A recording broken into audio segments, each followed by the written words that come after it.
Hi everyone, good morning. So, ang topic natin today is yung tinatawag na philosophical theory. Ano ba yung philosophical theory? Philosophical theory, it's a theory, the study of God and His attributes using the tools of human reason, logic, observation, and the universe. It asks questions like the nature of time, existence, morality, and causality, and it seeks to show how this lead to us to rational belief in God. While reason is a gift from God, it is limited and must submit to scriptures. So, philosophical theory can support faith, but it cannot replace divine revelation. It helps us see that faith is not blind, and that God of the Bible is both rational, credible, and glorious transcendence. All creation bears God's finger. Yung Bible, binibigyan tayo ng instructions ng Diyos. At the same time, who is God? Sino nga ba siya? Ano nga ba yung kalooban niya na gusto niyang gawin natin? Malaman natin na may plano ang Diyos na napakaganda sa buong creation. So, ano ang Diyos? Ano ang plano ng Diyos na gusto niya na mangyari sa buhay natin? Sa family mo, sa buhay mo, kilalanin natin ang Diyos, unawain natin ang Diyos at ang gusto niya mangyari. So that is philosophical theory. Inaaral mo sino ang Diyos. Pag tinignan natin yung creation, makikita natin na sobrang blessed, sobrang ganda, sobrang galing ng Creator. For example, pag tumingin ka sa painting, makikita mo na, iisip mo gano'ng kagaling yung painter nun. Diba? So, mauunawaan natin sino ang Diyos through creation. Pero mas mauunawaan natin ang Diyos through the Bible. Sabi nga dito sa verse natin, sa Romans 1, verse 19 to 20, since what may be known about God is plain to them, because God has made it plain to them. For since the creations of the world, God's invisible qualities, His internal power and divine nature have been clearly seen, being understood from has been made, so that people are without excuses. So, wala nang excuses kapag tinanong sino si God, kasi lahat malalaman, makikilala sino si God. Creation pa lang niya. So, pag tinignan mo yung design, alam natin na may designer. All creation bears God's fingerprints. The heavens declares the glory of God. Kapag alam mo yun, pag nagkaroon ka ng baby, doon ka ma-amaze kung paano nagawa lahat ng parts ng katawan niya, ng buo niya, at kung paano yung lumaki sa katawan mo, diba? So, nakaka-amaze. Yung miyembro ng family mo, mahalin mo yan kasi ibinigay yan sa iyo ng Diyos.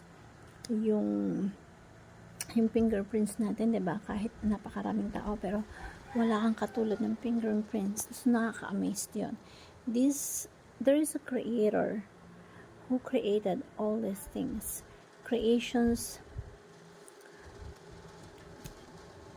guide us in a glimpse of God's who is really is. So, makikita natin ang ganda ng design ng Diyos. Nakaka-proud kung paano ginawa ng Diyos. Yung bawat meron tayo dito sa mundo, binibigyan tayo ng idea. Sino ba siya?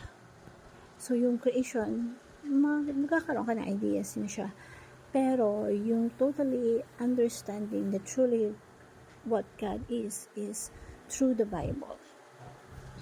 Hindi sapat yung creation para makilala natin ng Diyos. We can truly know God when you read the Bible. Ang ginawaan ng Diyos, ibinigay niya sa atin, sa Kristo, at ang Biblia para maunawaan natin sino ba talaga siya. Napakahalaga ng Bible po sa atin. Biblia, ito yung tanging daan para mas malaman natin si God, maihayag dito niya inihahayag ang kanyang sarili. We can truly know God through the Bible. Cultivate a habit of thanking God for His creation. So, kung na-experience mo yung ganda ng mundo, thank God. Na-experience mo yung creation niya, yung tubig na iniinom mo, thank God. Kapag na-experience mo yung lamig, yung simoy ng hangin, thank God. Yung miyembro ng pamilya mo, pag nakita mo na andyan, thank God. Be mindful of conscious about God. Stay mindful and be conscious about God.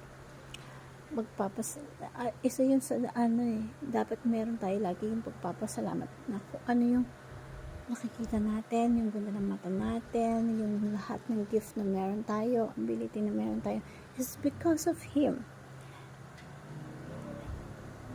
So, that's why every time na magbabasa tayo ng Bible, be matured enough. Hindi lang yung makapagbasa ka lang. Ibinigay sa atin ng Bible, it's a love letter to know Him well. Para makita natin siya, makilala natin siya. Now, let's open the Bible with the intentions of sino nga ba ang Diyos at ano yung gusto niya maihayag sa atin. Mas makikilala natin siya kung paano siya kumilos sa buhay natin through the Bible. And thank God for everything that you have right now. Maliit man yan o malaki, thank God. Walang bagay sa mundo ang hindi galing sa Diyos. All good things came from Him.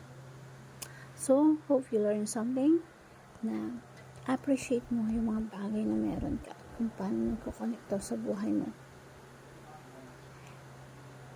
So, stay mindful with the goals, live life to worship, read the Bible with the intent of know Him, cultivate a habit of thanking God and His creation.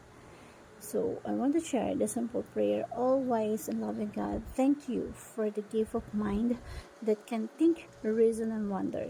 You are God of truth and clarify, never of confusions. Along to you more, not just through creations or ideas, but through you, your word. Help me commit reading the Bible every day with a heart and listen and a mind that seeks understanding.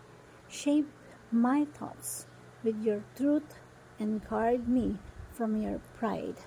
Let every insight lead me closer to you, the source of all wisdom. Deepen my faith as I delight in your word. And I pray in Jesus' name, amen. Thank you everyone, and God bless.